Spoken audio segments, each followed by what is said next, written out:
अस्सलाम वालेकुम नाजरीन, उम्मीद करती हूँ आप सब खैरियत से होंगे। This is Mahi Shah from मिजाज न्यूज डिजिटल। आज हम बात करने जा रहे हैं पेपर मलबेरी ट्री के बारे में, जिसको जंगली शहतूत का दरख्त भी कहा जाता है। ये एक गैर मुल्की दरख्त है जो कि एशिया से है। अपनी तेज रफ्तार अफजाइश और आलूदगी फैलाने की सलाहियत की वजह से ये दरख्त जाना जाता है। इसके पत्ते मुख्तलिफ शक्लों में पाए जाते हैं और इसकी बुलंदी मैक्सिमम 20 फुट के बराबर है। अगर बात की जाए इस्लामाबाद में इसके पाए जाने की, तो ये इस्लामाबाद में तब आया था जब इस्लामाबाद शहर की बुनियाद रखी गई थी, मगर बाद में अपनी तेज रफ्तार अफजाइश और आलूदगी फैलाने की वजह से ये इस्लामाबाद के लिए एक बड़ा मसला बन गया, क्योंकि इसका पोलन बहुत ज़्यादा एलर्जिक होता है जो कि मुख्तलिफ मसाइल और बीमारियों की वजह बनता है। ख़ास तौर पर मार्च और अप्रैल के महीने में ये दरख्त ज़्यादा अफेक्ट करता है, क्योंकि इसका पोलन लोगों में मुख्तलिफ बीमारियों का बायस बनता है, जैसे कि एस्थमा और दीगर मसाइल। अगर बात की जाए इस दरख्त के इस्तेमाल की,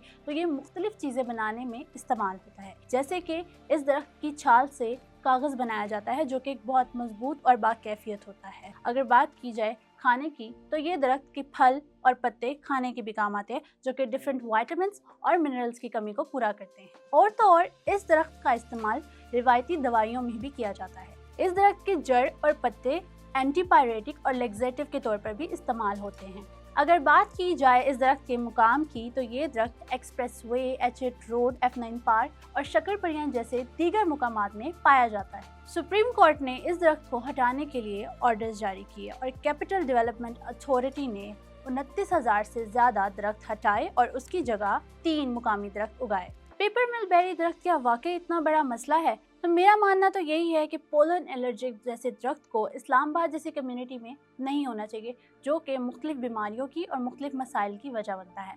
आप लोगों की इस बारे में क्या राय है? क्या आप लोग भी इस चीज़ से अफेक्ट हुए हैं? कमेंट्स में मुझे अपनी राय ज़रूर बताएं और इसी तरह के इन्फॉर्मेटिव कंटेंट और वीडियोस देखने के लिए हमारे चैनल को लाइक करें, शेयर करें और सब्सक्राइब करें। अल्लाह हाफिज़।